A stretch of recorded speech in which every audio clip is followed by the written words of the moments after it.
আমি যদি একটা লাইট খুলে দিই তাহলে দেখেন এটার কাজ করবে না, কিন্তু এটা কাজ করবে, এটা কাজ করবে, কারণ এটার সঙ্গে এটা সিরিজে ছিল। আবার সেমভাবে দেখেন এই লাইটটা যদি খুলে দিই এটা কাজ করবে না, এটা কাজ করবে।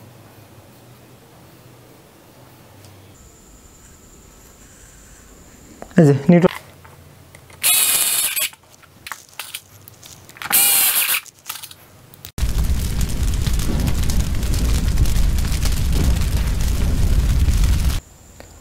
আজকে আমরা এনএস ইলেকট্রিক্যাল ইন্ডাস্ট্রিয়াল সিস্টেম সিরিজের 20 নম্বর ভিডিওতে wiring for multi switch AC calling bell বিষয়টা খুব সুন্দরভাবে জানব। অর্থাৎ একটা এসি কলিং বেলকে কিভাবে একাধিক জায়গা থেকে নিয়ন্ত্রণ করা যায় সেটা খুব ভালোভাবে জানব, এবং এই কলিং বেলটা হবে এসি। আমরা গত ভিডিওতে এই জিনিসটাই শিখেছিলাম, সেটা হচ্ছে সিঙ্গেল সুইচ দিয়ে, অর্থাৎ একটা সুইচ দিয়ে একটা কলিং বেল কন্ট্রোল করছিলাম, সেটা এসি কলিং বেল। আজকে আমরা এই এসি কলিং বেলটাকে মাল্টি প্রসেসে মানে সুইচিং করব। তো কলিং বেল আপনারা জানেন দুই প্রকার, একটা হচ্ছে এসি কলিং বেল আর একটা হচ্ছে এসি ডিসি। অর্থাৎ এসি কলিং বেল শুধুমাত্র কারেন্ট থাকা অবস্থায় চলবে, আর এসি ডিসি কলিং বেল যেটা, এটা কারেন্ট থাকলেও চলবে, কারেন্ট চলে গেলেও চলবে আর কি। আমরা আজকে যে কাজটা করব ঠিক এরকম হবে যে আপনার 3 জায়গাতে প্রয়োজন সুইচিং করা, অর্থাৎ 3 জায়গা থেকে আপনি নিয়ন্ত্রণ করতে পারবেন। ধরেন একটা মেন গেটে লাগালেন, একটা আপনার রুমের গেটে লাগালেন, আর একটা অন্য কোনো গেটে লাগালেন, অর্থাৎ কোনো মানুষ যেই কোনো জায়গা থেকে কন্ট্রোল করতে পারবে। আর এই প্রসেসটা জানলে আপনি 3 জায়গায় কেন 100 জায়গা থেকেও নিয়ন্ত্রণ করতে পারবেন। বিষয়টা খুব সহজ। তো আজকে আমরা বেশি কথা বাড়াবো না, কারণ আজকের প্র্যাকটিক্যালটা একটু বড়, কারণ সময় নিয়ে কাজগুলো করতে হবে। আমি চেষ্টা করব খুব সুন্দরভাবে সার্কিট ডায়াগ্রাম এবং লেআউট ডায়াগ্রাম দুইটাই সুন্দরভাবে এক্সপ্লেন করা এবং প্র্যাকটিক্যালও বিষয়টা দেখানোর। তো আজকে নতুন একটা কনসেপ্ট আমরা শিখব, সেটা হচ্ছে টি জয়েন্ট। এর আগে আমরা পিকটেল জয়েন্ট করেছিলাম, যেটা জয়েন্ট বক্সে পিকটেল জয়েন্ট করতে হয়। আজকে আমরা টি জয়েন্টটাও এই ভিডিওতে আমরা করব। আমরা জয়েন্টের আলাদা ভিডিও আমাদের আসবে, তবে তাও আজকে যেহেতু এই টি জয়েন্টটা প্রয়োজন সেটা আমি দেখিয়ে দেবো আর কি। তো এখানে এই কয়টা জিনিস লাগবে আর কি, এটা পড়ে নেবেন। এটা তেমন কিছু ব্যাখ্যা করার কিছু নাই, কারণ সব কিছুই আগের মতোই মানে জিনিসগুলো থাকবে, জাস্ট কোয়ান্টিটিতে বেশি। এরপরে যে ভিডিওটা আসবে সেটা হচ্ছে এসিডিসি কলিং বেল নিয়ে। তো এসিডিসি কলিং বেল নিয়ে মানুষের অনেক সমস্যা, ঠিকমতো সুইচিং করতে পারে না, অনেকে বুঝতে পারে না কীভাবে সুইচিং করতে হবে। তো এসিডিসি কলিং বেলে কখনোই সিরিজে কোনো লাইট লাগাবেন না, সেটা আমি দেখাবো। এবং এসিডিসি কলিং বেল কীভাবে কারেন্ট থাকা অবস্থায় ফেজ নিউট্রাল দিয়ে সুইচিং হচ্ছে, কারেন্ট চলে গেলে কীভাবে এই সার্কিটটা কমপ্লিট করছে, সেটা অনেক জটিল প্রক্রিয়ায় মানুষ মানে নিজে বোঝার চেষ্টা করে, সেজন্য বুঝতে পারে না। এত কঠিন করলে বিষয়গুলো আসলে কঠিন থেকে যায় আর কি। তো যাই হোক, আজকে আমরা আজকের বিষয়টা জানি, সামনে আমরা ওই বিষয়টা ক্লিয়ার করব। তো প্রথমে আমরা সার্কিট ডায়াগ্রাম দিয়ে শুরু করি। আমাদের যে বাসাবাড়ির ফেজ আছে, এটা হচ্ছে ফেজ, এটা হচ্ছে ফিউজ,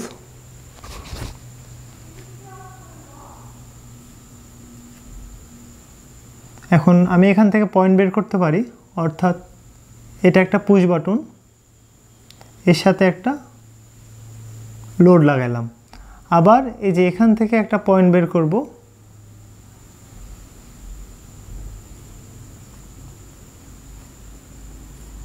এটা আমাদের পুশ বাটন। আবার এখান থেকে একটা, এটা আমাদের পুশ বাটন।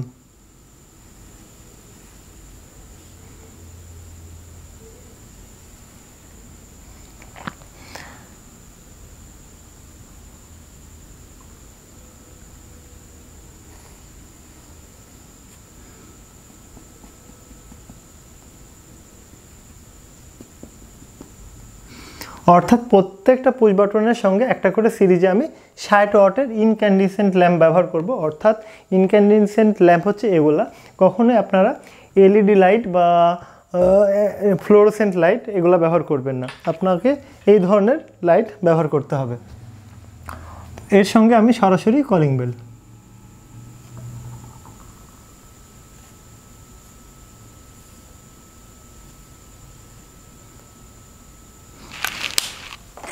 এখন আমাদের নিউট্রাল,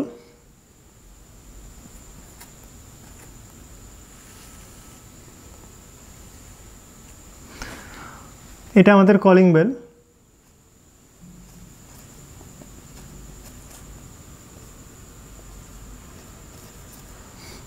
এই লাইটগুলো হচ্ছে ইনক্যান্ডেসেন্ট ল্যাম্প।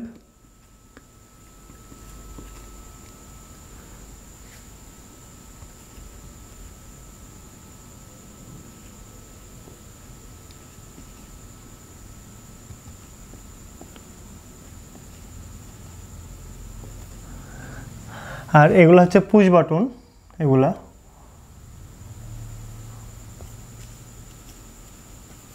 Push button.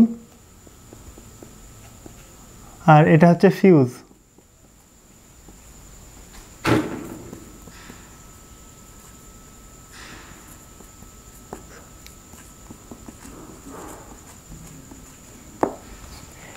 এটা আমরা সার্কিট ডায়াগ্রাম আঁকাইলাম।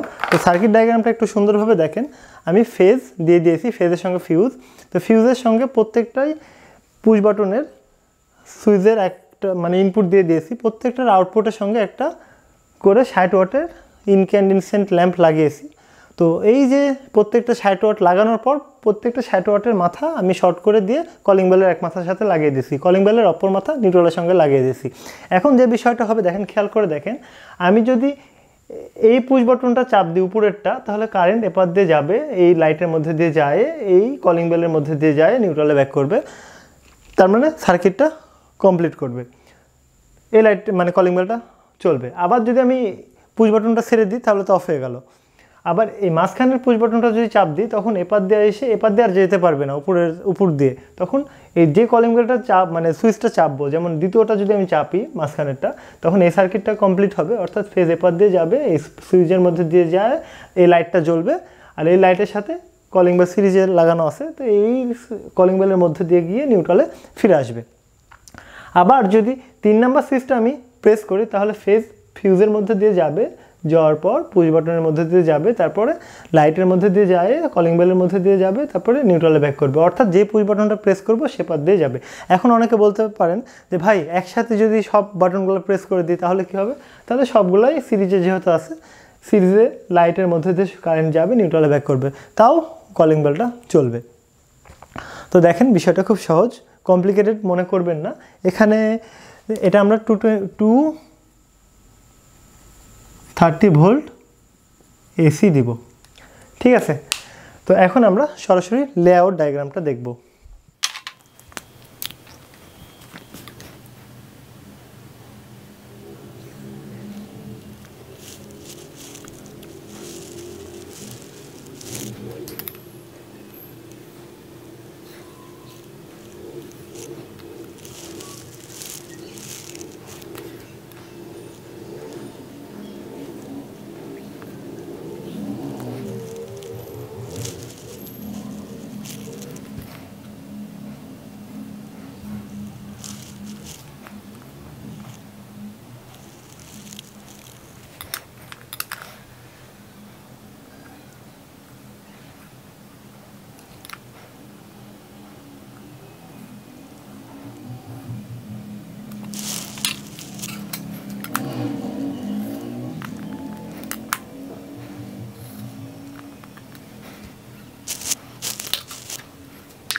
আমাদের এই যে এটা হচ্ছে লেআউট ডায়াগ্রাম।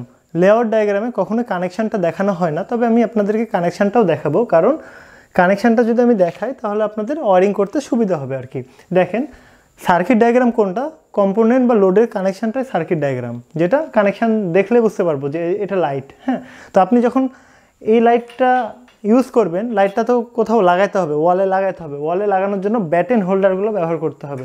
তো এইরকম ব্যাটেন হোল্ডার হয় কি আর কি, যে ব্যাটেন হোল্ডার, এই ব্যাটেন হোল্ডারগুলো লাগাইতে হবে। লাগানোর জন্য তো আপনাকে কার উপরে বসাইতে হবে, হোল্ডার বোর্ডের উপরে বসাইতে হবে, তারপরে তারগুলো যেন দেখা না যায় চ্যানেল ব্যবহার করতে হবে, তারপরে এই যে সুইচগুলা ফিউজগুলা ইনস্টল করতে হবে। তো তার জন্য একটা গঠন দরকার হয় আর কি। আর বাসা বাড়িতে যখন আপনি ওয়ারিং করবেন তখন এই লেআউট ডায়াগ্রাম দেখে আপনাকে ওয়ারিং করতে হবে। লেআউট ডায়াগ্রাম অনুযায়ী আপনি বুঝতে পারবেন কোন বাসার কোন জায়গাতে কী লোডটা লাগাইতে হবে।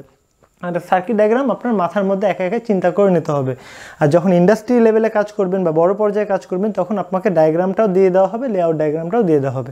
এই লেআউট ডায়াগ্রাম এবং সার্কিট ডায়াগ্রাম দেখে আপনারা খুব সুন্দরভাবে কাজ করতে পারবেন। তো চিন্তা করবেন সব থেকে বেশি অ্যাডভান্স লেভেলে কাজ করার, চিন্তা করতে জানা আর কি। সবসময় ডায়াগ্রাম ফলো করা একটু জটিল আর কি। সবসময় সব জায়গাতে যদি ডায়াগ্রাম নিয়ে যান তখন একটা বিরক্তিকর না? তো একটা ক্লায়েন্টকে যখন আপনি মানে কোনো কাজ কমপ্লিট করে দিবেন তখন যদি ক্লায়েন্ট দেখে যে আপনি বারবার ডায়াগ্রামের দিকে তাকাচ্ছেন তখন বিষয়টা একটু ইতস্তবোধ তৈরি করে আর কি। তো যাই হোক, এখানে আমরা দেখেন, এখানে আমরা এটা সিলিং রোজ ব্যবহার করেছি, এটাতে আমরা কলিং বেল লাগাবো, অর্থাৎ ফ্যান লাগাই সিলিং রোজের মাধ্যমে। তো কলিং বেলও আমরা সিলিং রোজের মাধ্যমে লাগাই। আর এগুলো হচ্ছে ব্যাটেন হোল্ডার, যেহেতু তিনটা লাইট আমরা ইউজ করছি, তিনটা লাইট পুশ বাটন, এই যে এটা এটা এটা এই যে এটাও পুশ বাটন, এটাও পুশ বাটন, এটাও পুশ বাটন, আর এটা হচ্ছে ফিউজ। তো এখন আমরা সরাসরি কানেকশানটা দেখে নিই। কানেকশানটা জটিল মনে করবেন না, কারণ কানেকশান আমরা খুব সুন্দরভাবে জেনে আসছি এই যে সার্কিট ডায়াগ্রামে। এখন আমরা লেআউট ডায়াগ্রামে জাস্ট কানেকশানটা আমি দেখিয়ে দিচ্ছি। এই যে আমার কাছে ফেজ আছে, এই ফেজটা ফিউজে লাগিয়ে দিলাম, ফিউজের নিচে, ফিউজের উপর থেকে আমি সরাসরি একটা পুশ বাটনের নিচে লাগিয়ে দিলাম। এরকম প্রত্যেকটা মানে ফিউজ থেকে আসা তার প্রত্যেকটা পুশ বাটনের নিচে আমাকে লাগিয়ে দিতে হবে। তাহলে এই তারটাই আমার, অর্থাৎ পুশ বাটনের নিচে যে তারটা দিয়েছিলাম, ফিউজ থেকে যে তারটা আসছিল সেটা আমার সরাসরি এই যে পুশ বাটনের নিচে লাগিয়ে দিলাম। আবার এই ফেজটাই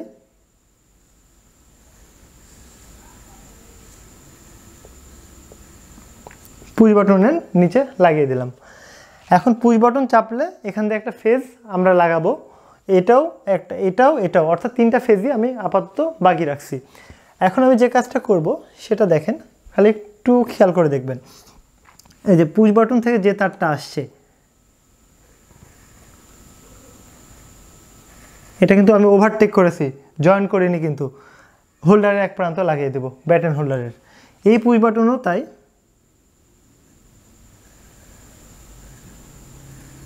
এই যে এক প্রান্ত ব্যাটেন হোল্ডারে লাগিয়ে দিলাম। এই পুশ বাটনও তাই, এক প্রান্ত ব্যাটেন হোল্ডারে লাগিয়ে দিলাম। এখন প্রত্যেকটা ব্যাটেন হোল্ডারের একটা প্রান্ত বাকি আছে, তাই কি না? এখন প্রত্যেকটা যে প্রান্তগুলো বাকি আছে প্রত্যেকটা প্রান্ত আমরা শর্ট করে দেব। তো শর্ট করারও প্রসেস আছে। এই যে একটা মেন তার, একটা তার নিব, সেই তারটা ব্যাটেন হোল্ডারের এই অবশিষ্ট প্রান্তে লাগাবো। এই তারটা এভাবে চলে যাবে, এখানে চলে যাবে, কিন্তু এই হোল্ডারেও আমাকে একটা কানেকশান দিতে হবে। তো এই যে এখানে যে জয়েন্টটা হবে সেটা হচ্ছে টি জয়েন্ট। এই যে তিন মাথায় কিন্তু শর্ট হয়ে গেল, দেখেন এই তিন মাথা শর্ট হয়ে কলিং বেলে এক অংশে লাগানো হয়েছে, সেই অংশটা আমরা সিলিং রোজের এক প্রান্ততে লাগিয়ে দেব। এখন আমার কি বাকি থাকলো? নিউট্রাল। এখন আমরা সরাসরি একটা নিউট্রাল এখানে, এই যে এই এপার দিয়ে যায় নিউট্রাল এখানে লাগিয়ে দেব। এখন নিউট্রালটা আমরা নিয়ে যাই। নিউট্রালটা এখন দেখেন খুব সহজ মনে হচ্ছে, খালি নিউট্রালটা নিয়ে গেলে একটু গ্যাঞ্জাম মনে হবে, তাও গ্যাঞ্জাম মনে করবেন না। এটা হচ্ছে নিউট্রাল, এই যে চ্যানেলের মধ্যে দিয়ে নিয়ে যাবেন। এখন দেখা যাচ্ছে আমি এই পাত দিয়ে নিয়ে যাই, ওভারটেক করলাম,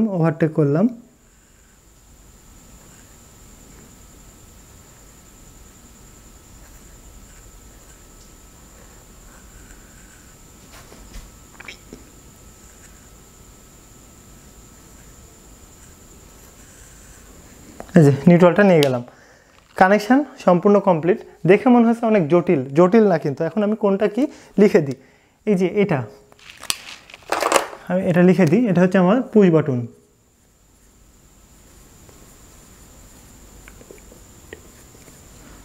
এটাও তাই, আর এটাও তাই, আর এটা যেটা আছে ফিউজ।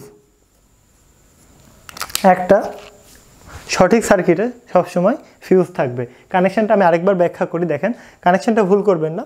এই ফেজ সরাসরি ফিউজের নিচে লাগিয়েছি, ফিউজের উপরের প্রান্ত যেটা ছিল সেটা এই পুশ বাটনের নিচে, এই পুশ বাটনের নিচে, এই পুশ বাটনের নিচে, তিনটার নিচে দিয়ে দিয়েছি এইভাবে লাগিয়ে। এখন পুশ বাটনটা প্রেস করলে যাতে এই লাইটটা জ্বলে, এই পুশ বাটনটা আমরা এখানে লাগিয়ে দিয়েছি। আবার এই পুশ বাটনের অপর প্রান্ত আমরা এই হোল্ডারের এক প্রান্ত লাগিয়ে দিয়েছি, এই পুশ বাটনের অপর প্রান্ত এই হোল্ডারের এক প্রান্ত লাগিয়ে দিয়েছি। এখন প্রত্যেকটা ব্যাটন হোল্ডারের একটা করে প্রান্ত বাকি আছে, তাহলে এটার সাথে এটার সাথে এটার সাথে তিনটা শর্ট করে দিয়েছি একটা তার দিয়ে, এবং এই তারটার সঙ্গে আরেকটা তার আমরা সিলিং রোজের এক প্রান্তে লাগিয়ে দিয়েছি। সিলিং রোজের যে অপর প্রান্তটা বাকি আছে সেটা আমরা সরাসরি নিউট্রাল লাগিয়ে দিয়েছি। তো এই যে সার্কিট ডায়াগ্রাম আর লেআউট ডায়াগ্রাম যদি একটু ভালো করে ফলো করেন তাহলে আপনার সার্কিটটা হয়ে যায়। তো এখন আমি সরাসরি প্র্যাকটিক্যালে দেখাবো যেন আপনার অভিজ্ঞতাটা আরেকটু বাড়ে। তো চলেন আমরা বিষয়টা দেখে আসি। আমরা এখন এই জায়গাতে multi switch AC calling bell set up করবো।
চ্যানেল বসানো শেষ, এখন আমরা জাস্ট ওয়্যারিং করব।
এখন আমরা খুবই গুরুত্বপূর্ণ একটা বিষয় শিখব, সেটা দেখেন।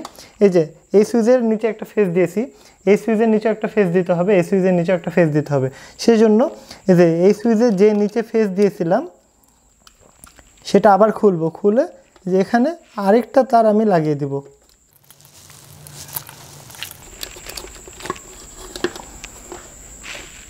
এটা একটু খেয়াল করে দেখেন, আমি যেটা করলাম সেটা হচ্ছে এই সুইচের নিচে যে ফেজটা গেছিল, অর্থাৎ ওই নিচ থেকে এখানেও আসবে, এখানেও আসবে, তো এখানে আমরা একটা টি জয়েন্ট করব। তো টি জয়েন্ট করার জন্য আমরা মাঝখানে দেখেন তারটা কাটবো না, জাস্ট ছিলে নেব, এইভাবে জাস্ট ছিলে নেব। এই যে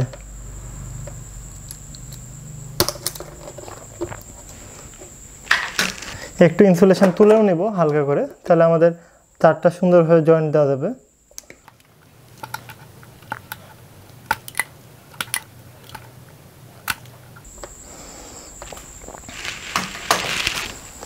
এখন আমরা একটা তার লাগিয়ে দেব এখানে, দেখেন।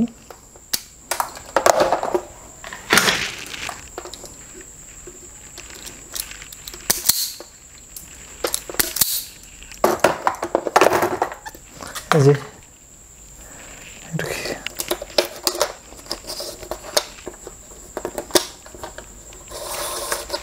এখন আমরা এখানে দেখেন টি জয়েন্ট দিয়ে দেবো। এই যে একটু ভালো করে খেয়াল করে দেখেন, আমি জাস্ট এইভাবে পেঁচিয়ে দেব, সুন্দরভাবে পেঁচিয়ে দেব।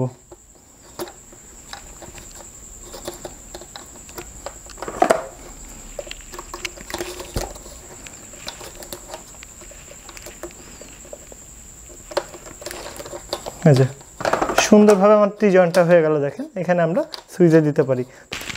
আমরা লাল তারে লাল টেপ ব্যবহার করব, কালো তার যদি প্রয়োজন হয় কালো টেপ।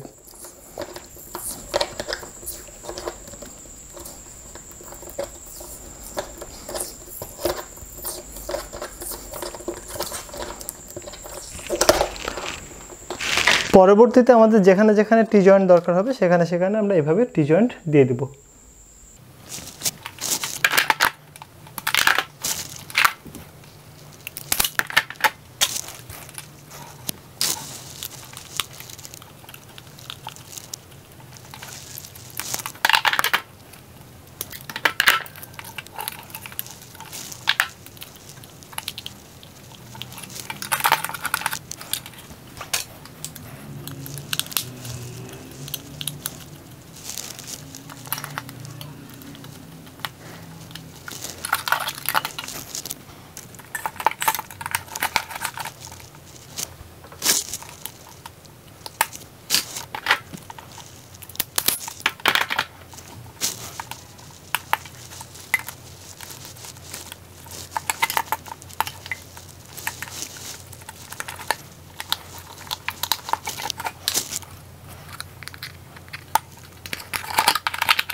আমার সম্পূর্ণ কানেকশন করা কমপ্লিট।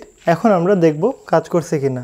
তো তার জন্য আমরা প্রথমে এই যে প্লাগটা লাগিয়ে নিলাম, এখন সুইচ দিলাম। এখন এটা চাপলে এই বাল্ব জ্বলতে হবে, এটা চাপলে এই বাল্ব জ্বলতে হবে, এটা চাপলে এই বাল্ব জ্বলতে হবে, সেই সাথে এই কলিং বেলটা চালু হতে হবে। এই কলিং বেলের সঙ্গে প্রত্যেকটা লাইট আলাদা আলাদাভাবে সিরিজে থাকতে হবে। দেখেন চলছে চলছে চলছে। আমি যদি একটা লাইট খুলে দিই তাহলে দেখেন এটার কাজ করবে না, কিন্তু এটা কাজ করবে, এটা কাজ করবে, কারণ এটার সঙ্গে এটা সিরিজে ছিল। আবার সেমভাবে দেখেন এই লাইটটা যদি খুলে দিই এটা কাজ করবে না, এটা কাজ করবে, এটাও কাজ করবে। আবার এই লাইটটা যদি আমি খুলে দিই এটা কাজ করবে না, এটা কাজ করবে, এটা কাজ করবে। অর্থাৎ আমার সিরিজে লাইটগুলো যদি লাগানো থাকে তাহলে কলিং বেলটারও প্রোটেকশান দেবে এবং কলিং বেলটাও বাজবে। সিরিজে লাগানোর উদ্দেশ্য কী? সে কারেন্ট ভাগ করে নিচ্ছে, এও খাচ্ছে এও খাচ্ছে, অর্থাৎ কারেন্টটাকে ভাগ করে দিচ্ছে, কারণ প্রত্যেকটা লাইটের আলাদা আলাদা রেজিস্ট্যান্স আছে। আমি যদি ফিউজ খুলে দিই তাহলে দেখেন না, চলবে না, ফিউজে তার লাগানো থাকতে হবে। আমরা যদি মনে করি যে দুটো একসাথে চাপবো তাও চলবে। দেখেন আমি যদি মনে করি তিনটা একসাথে চাপবো তাও চলছে। আমরা খুব সুন্দরভাবে প্র্যাকটিক্যালটা সম্পন্ন করলাম। অনেক বেশি সময় লেগে গেল, কারণ আমি সার্কিট ডায়াগ্রাম, লেআউট ডায়াগ্রাম সব কিছুই এক্সপ্লেন করলাম এবং প্র্যাকটিক্যালটাও দেখালাম। প্রচণ্ড গরম। এই গরমে ভিডিও শ্যুট করার সময় আমি কখনোই ফ্যান চালাই না, কারণ ভিডিওতে কোনো প্রকার নয়েজ হোক আমি এটা চাই না। তো দেখেন সার্কিটটা খুব সহজ ছিল, যদি একটু চেষ্টা করেন হয়ে যাবে। এই সিরিজটা এনএস ইলেকট্রিক্যাল ইন্ডাস্ট্রিয়াল সিস্টেম সিরিজটা একটু চেষ্টা করেন শেষ করার, দেখেন আপনি অনেক উপর পর্যায়ে যেতে পারবেন। কারণ এটা শুধুমাত্র হাউস ওয়ারিংয়ের কোর্স না, এটা এমন একটা লেভেলে যাবে আপনার ইন্ডাস্ট্রির মোটরকে ঘোরানো থেকে শুরু করে বিভিন্ন ধরনের সলিউশন এখানে থাকবে, অর্থাৎ ইন্ডাস্ট্রি বেজ। এখন ইন্ডাস্ট্রিতে কখন যাবেন? যখন আপনার বেসটা ক্লিয়ার থাকবে। এই বেসটা ক্লিয়ার করার জন্যই প্রথমে আপনাকে আমি হাউস ওয়ারিং শেখাচ্ছি, তারপরে আমি হাই লেভেলের যে টপিকগুলো থাকে খুব সুন্দরভাবে গুছিয়ে গুছিয়ে শেখাবো। আর এখন প্র্যাকটিক্যালে করার সময় আমি সেইভাবে ব্যাখ্যা করছি না, কারণ প্র্যাকটিক্যালে ব্যাখ্যা এই জন্য করছি না কারণ আমি সার্কিট ডায়াগ্রাম, লেআউট ডায়াগ্রাম দুটাতে ব্যাখ্যা করে দিয়েছি। তবে যখন আমি আর এগুলো হচ্ছে অনেক কমন একটা জিনিস, যখন আমরা অ্যাডভান্স লেভেলের যে ইন্টারলকিং, ফরওয়ার্ড রিভার্স, এটিএস থেকে শুরু করে যাবতীয় জিনিস শিখবো, ইন্ডাস্ট্রি লেভেলের automatic start delta, manual start delta, push বাটনের মাধ্যমে forward reverse, automatic forward reverse, এই যে বিষয়গুলো যখন আমরা শিখব তখন আমরা কানেকশন করার সময়ও ব্যাখ্যা করব এবং ডায়াগ্রামেও ব্যাখ্যা করব, কারণ সেগুলো জটিল বিষয়গুলো মানুষ খুব সুন্দরভাবে ব্যাখ্যা করতে পারে না। অনেকে জাস্ট ডায়াগ্রাম দেখে বা ডায়াগ্রামগুলো প্রপার হয় না, অনেক সময় দেখা যায় যে একবারে স্ট্যান্ডার্ড লেভেলের ডায়াগ্রাম কিন্তু বোঝা যায় না, কারণ একটা মানুষকে বোঝানোর জন্য তাকে ইঙ্গিত দিয়ে দিয়ে বোঝাতে হবে আর শুরুটা করে সামনের দিকে এগিয়ে নিয়ে যেতে হবে। তো যাই হোক, আমি কথা দিয়েছি, যেহেতু আমি আপনাদের দেওয়া কথাটা, আপনাদেরকে যে কথাটা আমি দিয়েছি সে কথাটা আমি রাখবো। তো যাই হোক, আমি এতক্ষণ কথা বলছিলাম নওয়াজ শরীফ, মেগাট্রনিক্স ইঞ্জিনিয়ার। ভালো থাকবেন, প্রিয় মানুষগুলোর খেয়াল রাখবেন।